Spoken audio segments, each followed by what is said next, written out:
It's often not the disasters that undo us, but the whispers, the quiet unraveling of trust, thread by invisible thread, until the whole life we thought was solid comes apart in our hands.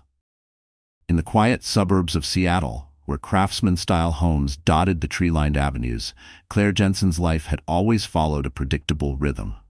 Every morning, she'd wake before sunrise, prepare lunches for her children, Lily and Ethan, aged 9 and 7, and ensure Jordan's freshly ironed shirt hung ready for another day at his architecture firm. This particular Tuesday in October seemed no different as she moved through her routine. The soft autumn light filtered through the kitchen windows while she packed turkey sandwiches and apple slices. But sometimes the universe conspires to shatter even our most carefully constructed worlds. The shift was subtle at first, a silence that lingered half a second too long when he kissed her goodbye, a faint trace of cologne she didn't recognize clinging to his jacket. Claire had been brushing these signs aside, filing them under stress or fatigue, but this time, the universe didn't whisper. It screamed. In the most ordinary moments, the first sign came through a misplaced receipt that fluttered from Jordan's jacket pocket as Claire hung it in the laundry room. Le Papillon? An upscale French bistro downtown, $287.42 for dinner. Last Thursday. The same Thursday Jordan had claimed to be working late on the Westfield Tower project. She blinked, reading the numbers again and again as if willing them to change. Her hands trembled as she stared at the slip of paper, recalling how he'd called to apologize, his voice tired and distracted. "Hey babe, I'm slammed. Don't wait up," he had said. She remembered how his voice had sounded distant. Not just in space, but in emotion, like he was already somewhere else, with someone else. "Mommy, can you help me with my science project?" Lily's voice pierced her thoughts, jolting her back to the present. Claire quickly tucked the receipt into her pocket, forcing a smile. "Of course, sweetie. Let me just finish with these clothes." Throughout the day, that receipt burned in her pocket like a hot coal. She tried to focus on helping Lily build her solar system model, on reviewing Ethan's spelling words, on the dozens of other tasks that filled her role as a stay-at-home mom. But her mind kept circling back to that number, $287.42. Too much for a business dinner, too intimate for a casual meeting. What kind of work meeting ended with creme brulee and a wine list longer than a legal contract? When Jordan didn't respond to her texts that afternoon, the knot in her stomach tightened. By evening, as she served the kids their dinner, chicken pot pie, Jordan's favorite, his usual chair remained conspicuously empty. No call, no message, just silence. "Where's Daddy?" Ethan asked, pushing peas around his plate. "Working late, honey. Important project." The lies came easier now, practiced over months of growing distance and endless late nights at the office. She hated how natural the deception felt on her tongue, how quickly she was becoming fluent in the language of denial. How long had she been making excuses for him? After tucking the kids into bed, Claire sat alone in the dim kitchen, the receipt now crumpled from countless readings. Her laptop glowed softly as she logged into their joint bank account. Something she hadn't done in months, having trusted Jordan to handle their finances while she managed the home. She hesitated before typing in the password, as if part of her already knew what she'd find, and was silently pleading not to be right. The truth spilled across the screen in neat rows of transactions. Jewelry stores, hotel bookings, restaurants she'd never heard of. Each line was a betrayal dressed in Times New Roman, proof that the man she loved had built an entire second life without her. The front door clicked open at 11:42 p.m. Jordan's footsteps, usually confident and deliberate, seemed hesitant. Claire remained seated, her back to the entrance, as he paused in the doorway. "We need to talk," she said, her voice surprisingly steady. "Yes, we do." His response carried a finality that made her heart stutter when she turned to face him. The stranger standing in her kitchen barely resembled the man she had married 12 years ago. His collar was askew, his usually perfect hair disheveled, and his eyes, those warm hazel eyes that had once looked at her with such tenderness, now held a distant, almost clinical expression. His mouth twitched like he was trying to summon guilt, but couldn't quite remember what it felt like. "I'm leaving, Claire." 3 words. 12 years of marriage, 2 children, countless shared dreams, all reduced to 3 simple words. Her name is Isabel, he continued, as if discussing a business transaction. She's pregnant. The room tilted sideways. Claire gripped the kitchen counter, her knuckles white against the cool granite. Pregnant. She repeated the word, foreign and bitter on her tongue. Her breath caught in her throat, and for a moment she wondered if this was what drowning felt like. Not chaos, but stillness so loud it shattered everything. I've already spoken to my lawyer. You'll be taken care of course. The house, child support, alimony, everything will be handled fairly. Fairly, as if anything about this could ever be fair. How long? The question scraped past her throat, jagged and raw. 8 months. He had the decency to look away. It wasn't planned, Claire. It just happened. 8 months. That meant the lie hadn't started recently. It had been festering beneath their shared bed, beside her folded laundry, in the smiles he gave her children, while he crafted a second life in the shadows. 8 months. While she'd been planning their anniversary dinner, while she'd been helping Lily through her first-grade reading struggles, while she'd been building their life, he'd been building another. Get out. The words emerged as a whisper, then grew stronger. Get out, Jordan. Please, let's discuss this rationally. Rationally? A harsh laugh escaped her. You want rational? Here's rational. You have 30 minutes to pack what you need and leave. The rest can wait until the lawyers sort it out. 30 minutes, Jordan, starting now. Her voice didn't shake, not even a little. But inside, everything screamed. He opened his mouth to argue, then seemed to think better of it. Without another word, he turned and headed upstairs. Claire listened to his footsteps overhead. The sound of drawers opening and closing, the soft thud of a suitcase being filled. With every movement, she felt a piece of her former life being scraped away, leaving behind only silence and betrayal. Each noise hammered another nail into the coffin of her marriage. 28 minutes later, Jordan stood at the front door, suitcase in hand. I never meant to hurt you, he said softly. Claire stared at him, this man she'd loved for so long, this stranger who had destroyed her world. You didn't mean to hurt me? You gave up the right to care about my feelings the moment you started your new family, while pretending to still be part of ours. The door closed behind him with a gentle click, a sound far too soft for the weight of what had just happened. Claire stood in the foyer, listening to his car start, the crunch of tires on the driveway, the fading sound of the engine as he drove away from their life together. It was such a normal sound. A husband leaving in the night, and yet it marked the death of everything she had believed in. Only when silence settled fully over the house did she allow herself to slide down the wall, her body shaking with silent sobs. She didn't scream. She didn't break anything. She simply folded in on herself like paper soaked in rain, fragile and shapeless. Upstairs, she could hear Lily's small feet padding across the floor. Mommy? Her daughter's voice drifted down. Is everything okay? Claire quickly wiped her eyes, drawing in a deep breath. Everything's fine, sweetheart. Go back to bed. But nothing was fine. Her world had just imploded, leaving her alone with 2 children, a mortgage, and the shattered remains of her self-worth.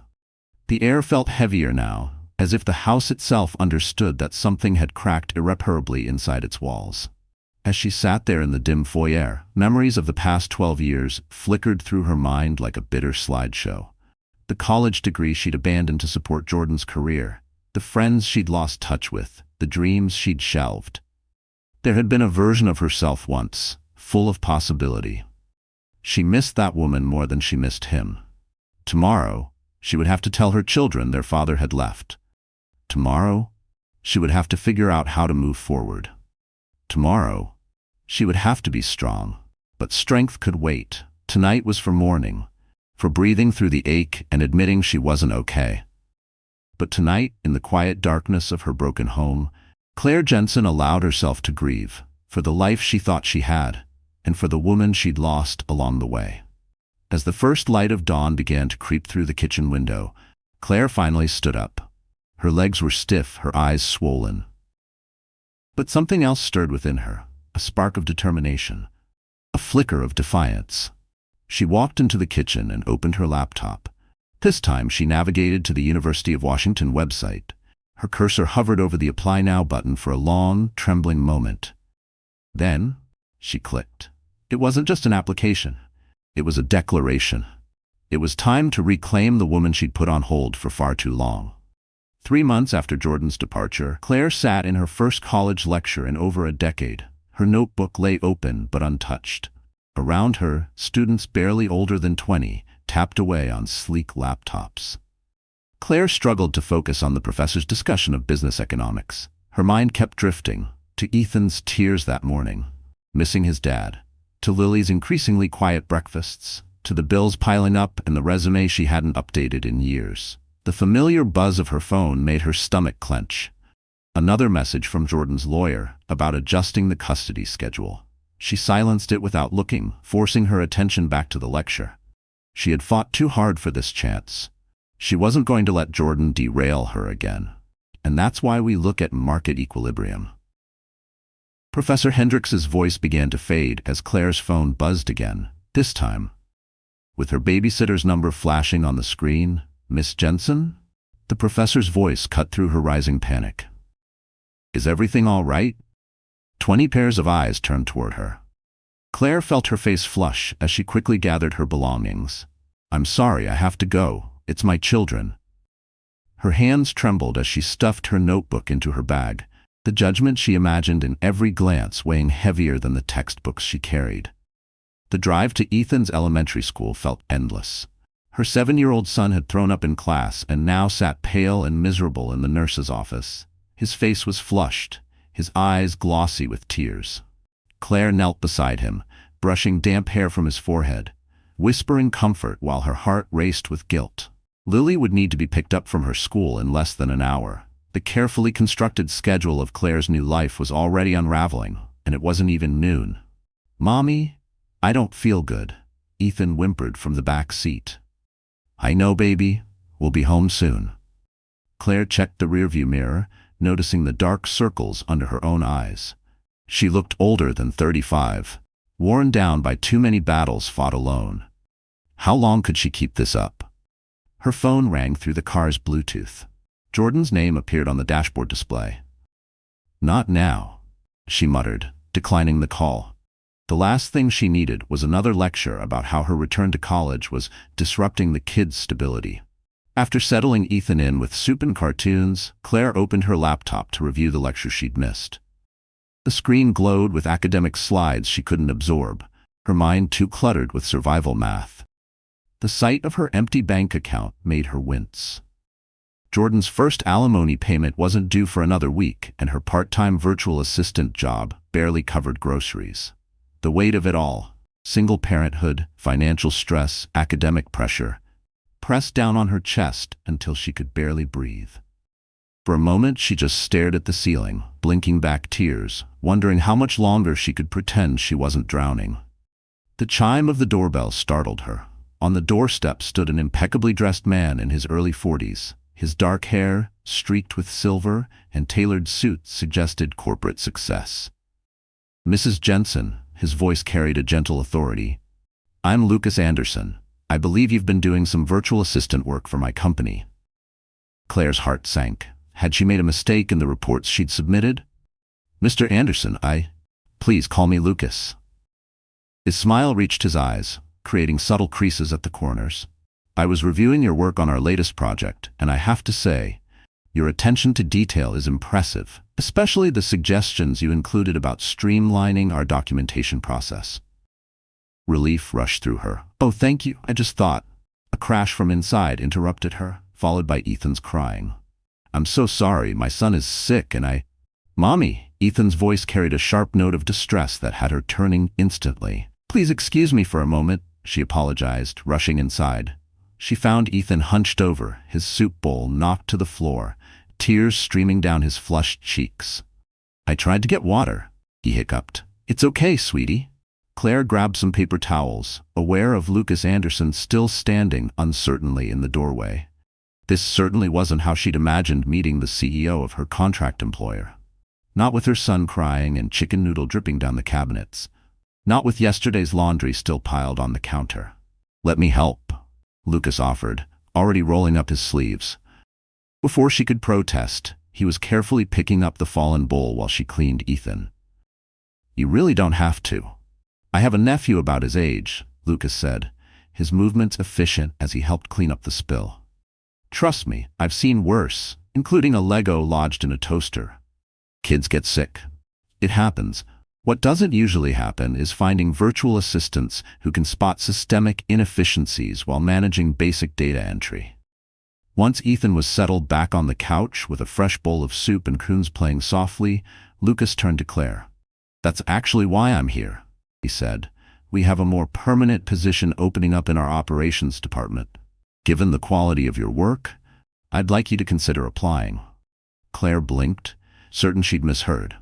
The idea of anyone offering her a promotion while her kid was wrapped in a blanket, slurping soup, and she had mismatched socks on, felt absurd. I'm flattered, but I'm just starting my business degree. I don't have the qualifications. You have practical experience and natural insight. The degree will come. We offer tuition assistance for employees continuing their education. His tone was calm but earnest, and for a second, Claire let herself believe maybe this wasn't a pity offer. Maybe it was real. Before she could respond, her phone buzzed again. Lily's school. Of course. Life never stopped long enough for opportunities to land without interruption. I'm sorry, I have to get my daughter. Of course. Lucas pulled a business card from his pocket. Think about it. The role offers flexible hours and remote work options. We value talent, Mrs. Jensen, in whatever package it comes. After he left, Claire stared at the card while waiting in the school pickup line. Lucas Anderson's direct number was written on the back, along with a handwritten note. Real potential shouldn't be wasted. That evening, after both kids were finally asleep, Claire sat at her kitchen table, surrounded by bills, textbooks, and her laptop glowing with the missed lecture. The business card sat before her like a key to a door she hadn't known existed.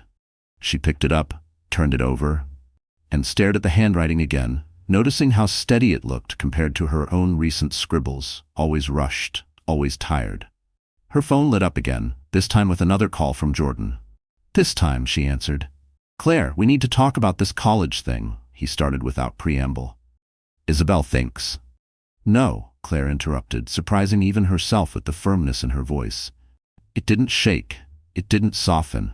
It was steel wrapped in calm. What Isabel thinks stopped mattering the day you chose her over our family. I'm doing this, Jordan. For me, and for our children. The kids need stability right now. Not a mother who's barely present because she's playing college student. You know what they need. Claire's voice remained steady, despite her racing heart. They need to see that when life knocks you down, you get back up. They need to learn it's never too late to chase your dreams. And they need to understand that their mother is more than just someone's wife or ex-wife.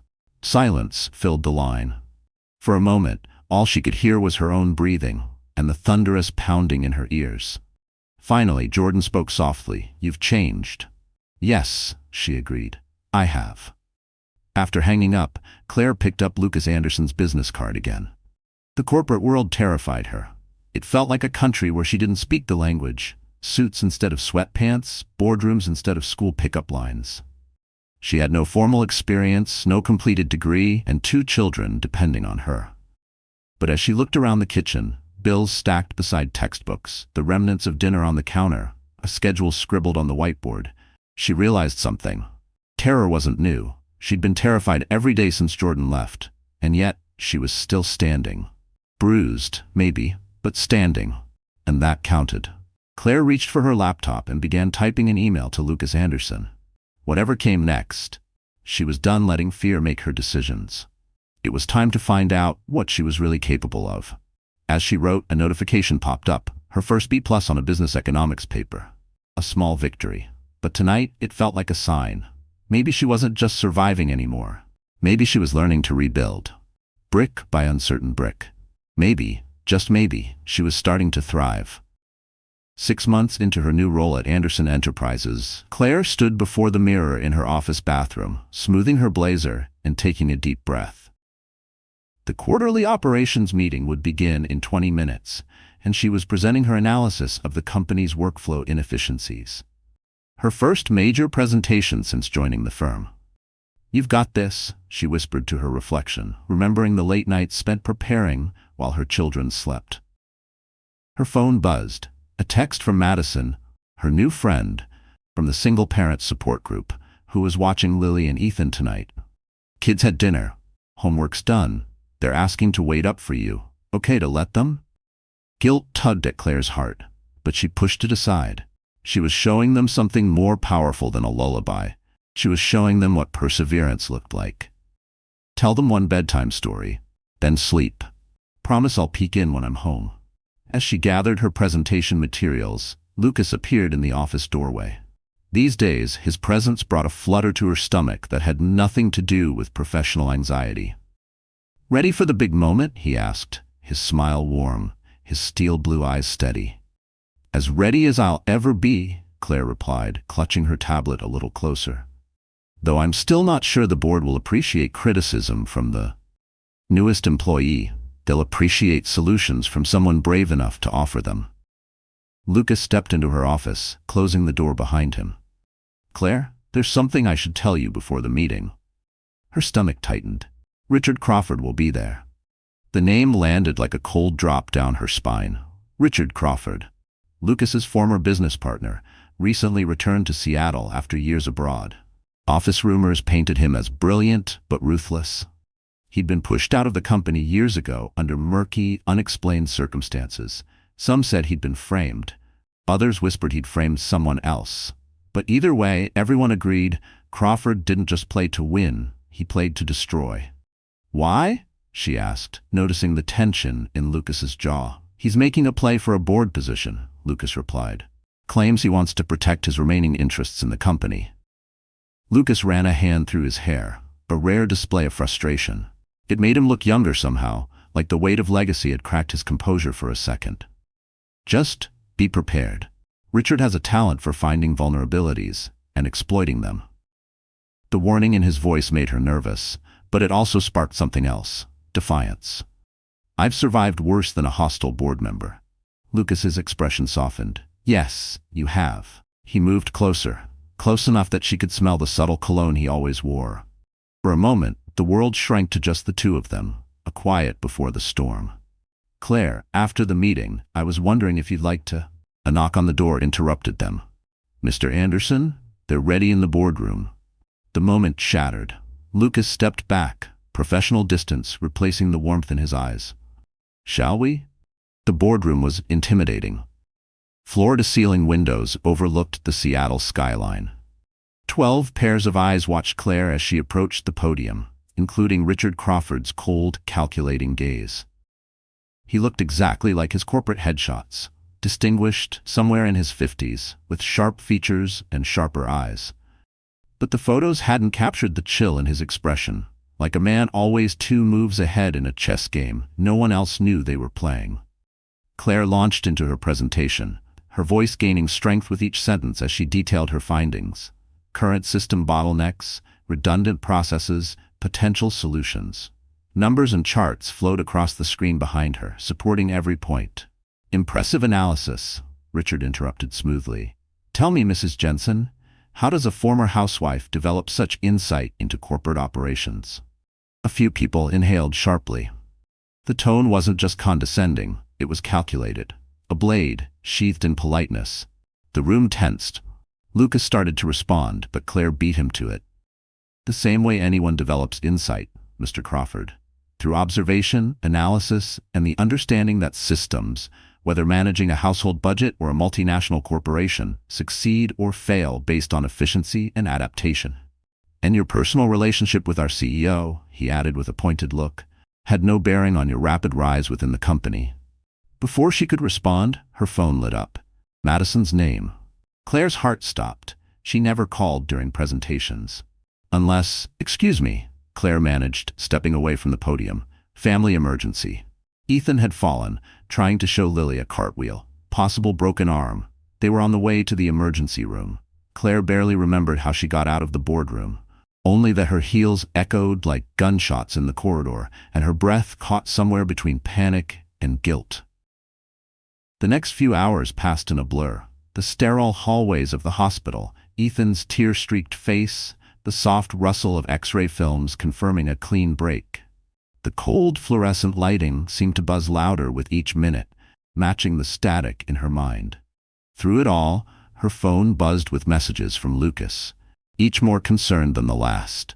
She didn't read them right away. Her hands were too busy holding Ethan's, her mind too wrapped in the weight of being everything to everyone.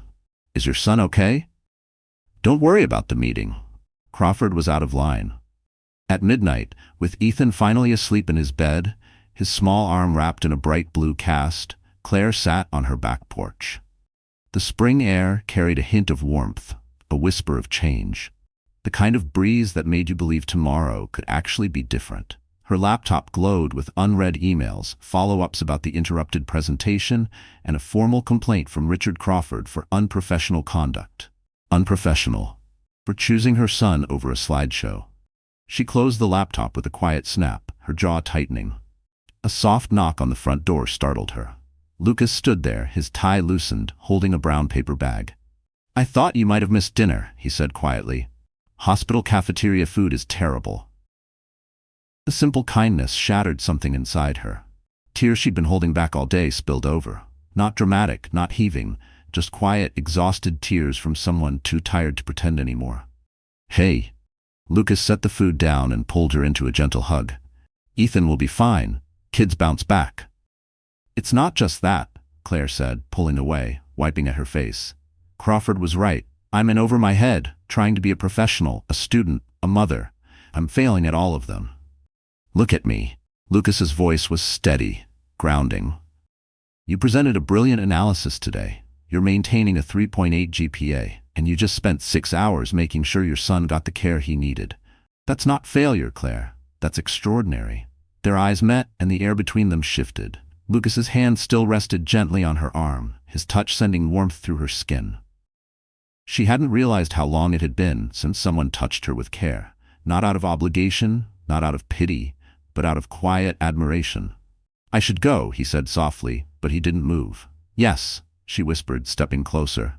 The kiss, when it came, felt inevitable, gentle at first, then deeper, carrying months of unspoken feelings. Claire melted into it, letting herself feel, for once, seen, understood, wanted. Not just as a mother or a worker or a survivor, but as a woman. A car door slammed nearby, breaking the spell. They pulled apart, both slightly breathless. "I'm sorry," Lucas began. "I shouldn't have." "Don't." Claire touched his arm. "Don't apologize, but I need time. My kids, the job, my degree, it's all so precarious right now." Lucas nodded, understanding in his eyes. "I know. And Crawford, he's already pushing for an investigation into your hiring." "Let him." Claire straightened her shoulders. "I earned my place here. I won't let anyone make me doubt that again." After Lucas left, Claire checked on her sleeping children. Ethan's cast glowed faintly in the dark, already covered in doodles from her and Lily. Stars, dinosaurs, hearts. Love scribbled in color over a moment of pain. Such a small thing, a broken arm, but it underscored the tightrope she walked every single day. Her phone chimed, an email from Crawford, demanding a full audit of her department's activities. Another chime. A message from Lucas. "Don't worry, I'll handle Crawford." Claire closed both messages without replying. Tomorrow she would face Crawford's challenges and the complicated feelings she was developing for Lucas. Feelings that were growing deeper, more real, and harder to keep compartmentalized. But tonight, she just wanted to sit quietly with her sleeping children and remember why she started this journey. On her desk, a half-finished business law essay waited beside a framed photo of her kids, both of them laughing. That photo had been taken the summer before everything fell apart. Somehow, their joy had survived what her marriage hadn't. Next to that, her presentation notes, still marked with Lucas's hurried, handwritten encouragement in the margins. 3 different worlds, all colliding. Mother, professional, woman rediscovering herself. But for the first time since Jordan left, Claire felt strong enough to weather the storm. The autumn breeze carried a faint scent of wood smoke as Claire hurried across the University of Washington campus. Her business ethics midterm had run late, and she was already behind schedule for picking up the kids from their after-school activities. Her phone buzzed. A text from Lucas. "Dinner tomorrow is set. Can't wait." 8 months into their carefully balanced relationship, they'd finally found a rhythm that worked. Quiet dinners after the kids were asleep, stolen moments between meetings, and the occasional weekend lunch with Lily and Ethan. The children had warmed to Lucas slowly, drawn to his calm presence and genuine interest in their lives. He never forced a bond, never bribed affection. He simply showed up, again and again. Just last weekend, he had spent 3 hours helping Ethan build a model rocket for science class, never once checking his phone or showing signs of boredom. Not even when the instructions were upside down and the glue spilled twice. The memory made Claire smile, until she rounded the corner to Lily's dance studio and froze. Jordan stood by the entrance. He looked exactly as he had the day he left, except now new lines framed his eyes and an unfamiliar uncertainty haunted his posture. The swagger was gone. In its place, something like regret, or maybe just loneliness. Their daughter sat beside him on a bench, her face animated as she talked. "What are you doing here?" Claire's voice came out sharper than she intended. "This isn't your custody day." "Daddy came to watch me dance." Lily beamed, oblivious to the tension between them. "Can he come for ice cream with us?" Jordan stood with his hands raised in a placating gesture. "I was in the neighborhood. Thought I'd surprise her." "In the neighborhood?" Claire's laugh held no humor. "Your office is across town, and Isabel, she was due any day. She had the baby, last week." His words hit like a physical blow. "A boy." He hesitated. "That's partly why I'm here. We need to talk, Claire." "Don't call me that," she snapped. The old nickname felt wrong now. Tainted. Once it had made her feel chosen. Now it felt like theft. "Lily, honey, go grab your things. We need to pick up your brother." Once Lily disappeared back inside the studio, Claire turned to Jordan. "You can't just show up like this. We have a custody agreement for a reason." "I know, I'm sorry." He ran a hand through his hair, a gesture so familiar it made her chest ache. It was muscle memory for both of them, him apologizing, her absorbing the blow. "But things have changed, Isabel. She's not who I thought she was. The baby, all of it. I made a terrible mistake. Claire, I miss our family. I miss you." The words she had once longed to hear now tasted like ash. "You miss the convenience," she said coldly. "Someone managing your life while you destroyed ours. That's not fair. I'm trying to make things right." He stepped closer, lowering his voice. "I've been watching you with the kids, seeing how hard it's been. Let me help. Let me come home." That word, home, used to mean something sacred. Now it sounded like manipulation. Home. The word caught in her throat. "You mean the home where I cried myself to sleep for months? Where our kids learned their father could walk out without a second thought?" She shook her head. "That home doesn't exist anymore, Jordan. We don't exist anymore." "Mom, look what Miss Lisa said about my pirouette." Lily burst out of the studio, report card in hand. The drive to Ethan's robotics club was excruciating. Lily chattered happily in the back seat, completely unaware of the tension. Jordan nodded and smiled, engaging easily, while Claire gripped the steering wheel until her knuckles turned white. Her chest was tight the entire ride, filled with unspoken words she couldn't afford to release in front of the children. By the time they reached the science center, Jordan had somehow maneuvered an invitation to stay for dinner. "Just to talk," he insisted. "The kids deserve that much." Ethan's face lit up at the sight of his father, then fell when he noticed Lucas waiting by Claire's car. The hope on Ethan's face, the restraint on Lucas's, the guilt in her own chest. The collision of her past and present made Claire's head spin. Claire's head spun. "I thought we were getting Chinese food," Ethan said, confusion clear in his voice. Lucas quickly assessed the situation, his expression carefully neutral. He didn't flinch, didn't posture. But Claire could see the flicker of realization in his eyes. This wasn't just dinner anymore. It was a line being drawn. "I can come back another time." "No." Claire's voice was firm. Jordan was just leaving, actually. Jordan's tone held a quiet challenge. "I was invited to dinner. Family dinner." The emphasis wasn't subtle. The words dropped like bait, and Claire could feel the trap beneath them. Lily and Ethan looked between their parents, their earlier excitement replaced by visible uncertainty. Claire saw it in Lily's fingers fidgeting with the hem of her shirt, in Ethan's shifting eyes, unsure of where to land. "Kids," Lucas said smoothly, "why don't you show your dad your new science projects? Give your mom and me a minute to talk." Once they were alone, Lucas turned to Claire. "Are you okay?" "No." She let out a shaky breath. "He says he made a mistake, that he wants to come home." "And what do you want?" The question caught her off guard. In all the months of their relationship, Lucas had never pushed, never demanded, always letting her set the pace. But tonight, in the middle of emotional crossfire, he's still an anchor in chaos. But now, looking into his concerned eyes, the answer came clearly. Her voice strengthened. I want to move forward, not backward. I want my children to see that happiness doesn't mean settling. What do you want, Claire? The admission felt like freedom. I want you, Lucas. But your kids. My kids need stability, she agreed. He nodded slowly. And Jordan showing up like this, stirring up old hopes and hurts, not stability. Before she could respond, her phone rang. It buzzed sharply on the counter, cutting through the tension like glass. Richard Crawford. Lucas's voice was firm. Don't answer. He's been digging into your personal life, trying to use your divorce against you. Let him dig, Claire said, declining the call. I'm not ashamed of my past or my present. Her finger hovered for a second before tapping decline, a small act that felt like reclaiming something. The evening that followed tested every ounce of her strength.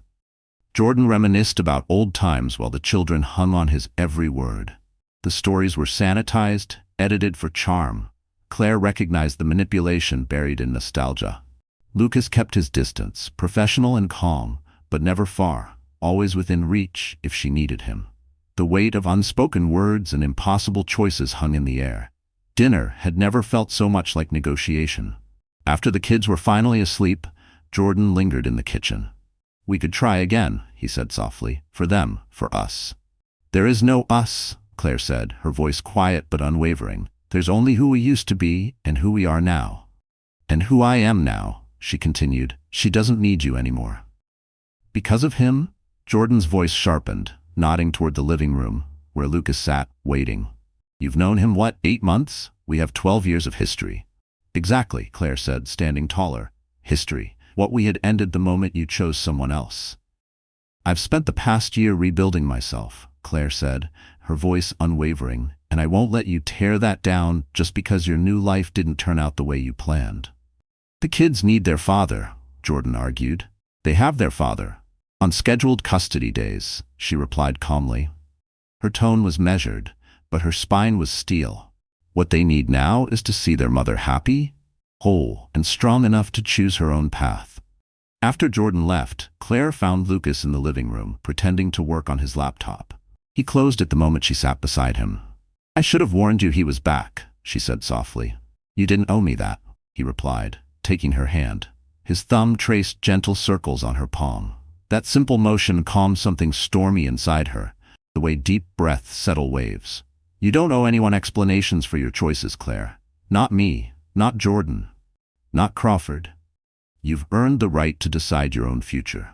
She leaned into him, letting his steady presence hold her for a moment. The weight she'd been carrying all day melted, not because he took it from her, but because she finally let herself share it. Stay tonight, she whispered. Are you sure? The kids need to see that love can be gentle, respectful, chosen. She looked up at him. I'm choosing you, Lucas. If you'll have me. His kiss was answer enough. It wasn't passion that overwhelmed her, it was peace. And that, she realized, was far rarer. Later, as they lay tangled together in her bed, Claire thought about choices, the ones taken from her, the ones she'd given away, and the ones she was finally strong enough to make for herself. Tomorrow would bring new challenges, Crawford's ongoing investigations, Jordan's attempts to reclaim the past, the constant juggling of work, school, and motherhood. But tonight, in Lucas's arms, Claire knew she'd chosen right. Her phone lit up with one final message from Jordan. This isn't over. She deleted it without responding. The notification disappeared, but the line it crossed had already been drawn. Some chapters needed to stay closed for new ones to begin. The reflection in the full-length mirror barely resembled the woman who had once crumbled in her foyer 18 months ago. Claire smoothed the midnight blue evening gown, a quiet smile playing at her lips as she remembered Lucas's reaction when she'd chosen it for tonight's charity gala. He hadn't said much, just stared, speechless, then whispered, "Damn." It was enough. The annual event was Anderson Enterprises' biggest night of the year, and as the newly promoted director of operations, she had a crucial role to play. "Mom, you look like a princess," Lily gasped from the doorway, already in her pajamas. Madison, their regular sitter, stood behind her with an amused smile. "Thank you, sweetie." Claire knelt down carefully, mindful of the dress. "Now remember, I'll be home late, but I'll come kiss you goodnight, even if you're asleep." "Will Lucas be there?" Ethan called from his room. "Yes," Claire answered, "but as my boss, not my date." That line had been discussed, drawn, and respected, especially now, with enemies like Crawford watching for weakness. That distinction mattered, especially after Crawford's attempts to discredit her professionally. They had agreed to maintain strict boundaries at work-related events. Her phone buzzed, a text from Jordan. "Kids say you have a big speech tonight. Good luck." Their relationship had slowly evolved into something resembling civil co-parenting, especially after he'd finally accepted her refusal to reconcile. Claire no longer waited for him to change. She had changed without him. His new baby, Michael, had softened some of the sharp edges between them, though Isabel's occasional snide remarks still stung. The drive to the Seattle Grand Waterfront Hotel felt surreal. A year ago, Claire had been drowning in divorce proceedings, custody battles, and Crawford's investigations into her rapid rise at Anderson Enterprises. Now she was preparing to present her department's revolutionary efficiency protocols to over 300 industry leaders. It wasn't just a presentation. It was a line drawn between who she had been and who she had become. Lucas waited in the hotel lobby, handsome in his tuxedo but maintaining professional distance. Still her anchor, still her biggest believer. But tonight, respectfully, her colleague. "Ready?" he asked. "Born ready," Claire replied, and this time her confidence wasn't entirely pretend. It lived in her posture, her voice, her breath. It had been earned. The ballroom sparkled beneath crystal chandeliers. Seattle's elite moved about with practiced grace. Claire navigated the room with ease, answering questions about her department's successes, deflecting subtle inquiries about her relationship with the CEO. She'd learned how to carry herself like she belonged here, because she did. Crawford lurked at the edges of conversations, his efforts to undermine her having collapsed spectacularly when his own past misconduct came to light. He watched now with the cold calculation of a man who'd underestimated the wrong woman. "Ladies and gentlemen," the evening's host announced, "please welcome our Director of Operations, Claire Jensen." The spotlight found her as she stepped onto the stage. In the crowd, Lucas watched with quiet pride. Crawford's expression darkened, but neither man's reaction mattered as much as it once might have. Tonight, only her voice mattered, her truth, her rise. 18 months ago, she began, her voice steady. "I thought I'd lost everything. My marriage had imploded, my confidence was shattered, my future felt impossibly dark. I was someone's ex-wife, someone's mother, someone's employee, but I'd forgotten how to be myself." The room hushed, drawn in by her raw honesty. "What I didn't realize then," she continued, "was that sometimes we need to lose everything to discover what we're truly capable of building. Tonight isn't just about business protocols or efficiency metrics. It's about transformation, of systems, of companies, and yes, of people. The courage to examine what isn't working, the strength to let go of familiar patterns, and the vision to build something better, whether in business or in life. True success," Claire continued, "comes from believing in your own worth, even when others doubt you." Her gaze found Crawford in the crowd. She didn't blink, didn't flinch. Just looked him square in the eyes, the same way she had looked at her own fears. "Some will try to diminish your achievements, suggest you didn't earn your place. To them I say, watch me rise, watch me succeed, watch me prove that the greatest power lies not in tearing others down, but in lifting yourself up." The applause was thunderous. It wasn't just polite or expected. It was real. From peers, rivals, strangers, from people who had once doubted her and now stood to applaud. Later, during the dinner service, Crawford approached her table. "Impressive speech," he said, his tone carefully neutral. But Claire could hear the edge, the last grip of ego slipping. "I may have misjudged you." "No," Claire replied calmly. "You judged me exactly the way you intended. You just didn't expect me to be stronger than your judgment." He nodded stiffly, then retreated. The defeated pride in his eyes was all the closure she needed. Lucas passed by and gently squeezed her shoulder, a small gesture that spoke volumes about pride and love. He didn't need to say a word. She felt it in that single, grounding touch. As the evening wound down, Claire slipped out to the hotel's waterfront terrace. The Seattle skyline glittered across the bay, a quiet testament to everything that was possible. Everything she'd built from the ashes. Lucas joined her, keeping a respectful distance despite the privacy. "The board was impressed," he said. "You've officially silenced the last of the doubters." "I didn't do it for them." Claire turned to face him. "I did it for the woman who thought her life was over 18 months ago. For my children who needed to see their mother stand tall. And for myself, the self I finally learned to value." Her voice didn't waver. It rang with clarity, not pride, but peace. "I love you," Lucas said simply. "Not because you're strong, though you are. Not because you're successful, though you've earned every accolade. I love you because you're authentically, unapologetically yourself.